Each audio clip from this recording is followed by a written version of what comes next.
Hello and welcome back to Tricolor Gaming with me, Fletcher. Today we are going to be making a start on the first series for the channel, namely the City Skylines series that I want to be doing. Now, before we get into that, please consider liking the video and subscribing to the channel if you're new here, as we'd love to see our positive start continue. For those of you who did watch our first video, I want to say a massive thank you on behalf of all three of us, Vice and Dane and me, for the positive reception that we got in response to our very first video there about our favourite video games. We were all quite surprised at how positive you all were. Now then, on to City Skylines. Now I love this game. I think it's better than any of the Sim Cities we've had recently. And what I want to do with this series is to work on creating my own dream city with plenty of input from all of you watching, and lots of work on decoration, detail, and more. But to start with, I'm asking for all of you to help me out. I would like you to vote for which map you would like me to work on out of 3 maps you're about to see that I've downloaded from the Steam Workshop. All these maps will be linked in the description below, and after the video, leave your vote in the comments section. So, without further ado, on to map 1.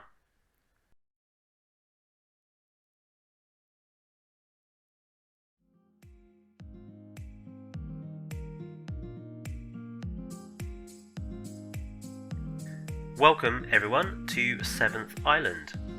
Now, as you can see, this map is based around the low land at the base of a tall mountain range, and this mountain range gives us a great backdrop with its many waterfalls and numerous highway or motorway bridges, which we could easily replace with some great workshop assets. Now, our initial starting area will be based on this large island which is flanked by 2 rivers. There's a glorious beach which we could easily use for a tourist area, and there's a patch of fertile land in the bottom corner which we could have a farming industry on.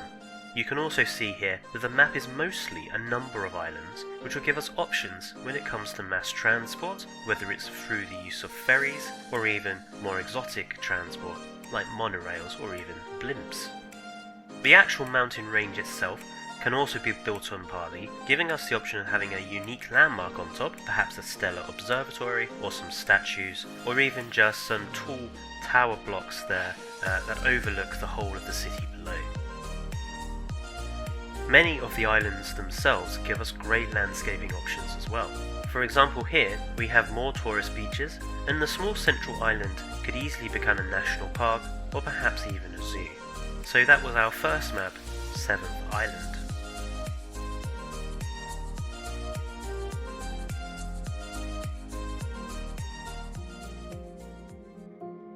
And for our second map, here we have Arendelle. Now, one of the reasons I love this map so much is the huge terrain that we have here. These fjord-like passes that separate the map into multiple sections with these highways and train lines snaking through, surrounded by these tall cliffs. It makes for a stunning backdrop for any city. Now, our starting area starts us at the opening to the sea with an area of flat land surrounding this central island. Its curious shape gives us an obvious position for a bridge, and the dominance of flat land will also make initial building easier. Some interesting features on this map include this natural harbour-like area here, which we could also use for an area of canals and a canal-based residential district or commercial district, and we can have it joining the river at the top of this clip.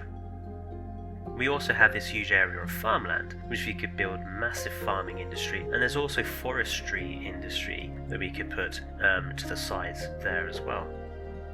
Along the edge of the map, we have this long beach area, which could easily be turned into a Miami-style South Beach zone. One final landscape feature is this area of stepped terrain, which I could easily see becoming a tight and twisty driving road for those Grand Tour or Top Gear fans. So this is Arendelle, a mass of fjords and tall cliffs. Now, our final map is something quite special. These highways snake into Jurassic Isle. Now, there is a good reason why this map is called Jurassic Isle, which will become clear when I show you the bird's eye view of the whole map.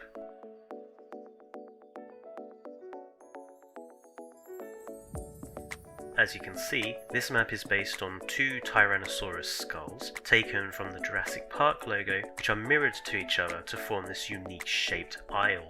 So our starting area is located on the south of this isle, with rolling hills. Located in this area, we have a short river that leads into this natural bay overlooked by low ridges. This river gives us a location to have a riverside tourist zone or some expensive riverside properties.